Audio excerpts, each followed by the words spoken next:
One thing about Princeton, I could have never gotten in there and gone there myself. Those kids are prepared from kindergarten to get in there, and they check all the boxes and they do all the extracurriculars and they get all the right grades.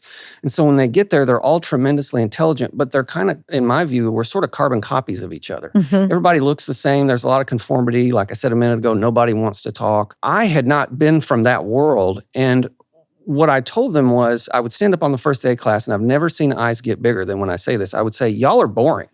Everybody in here is boring. Y'all are boring as hell.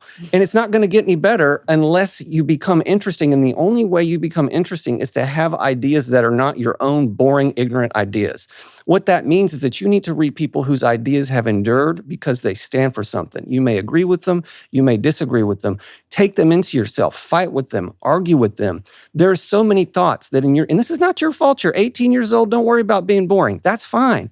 But over time, if you expose yourself to the best that's been thought and said, you can become a person who has novel ideas based in arguments that other people who aren't readers have never heard, right? You need to have some rough edges. When you walk into a room, don't be an empty suit. There are too many empty suits in corporate America. Be a person of substance who, when you walk in, everybody there knows, first of all, you're formidable. Second of all, that you stand for something. And third, that you can defend it.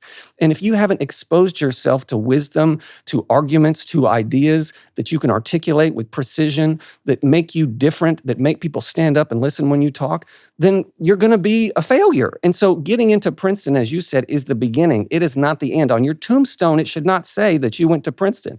Nobody remembers great people who went to the Ivy League that they went to the Ivy League. What they remember is what they did. So go do something. Become interesting. Read these books.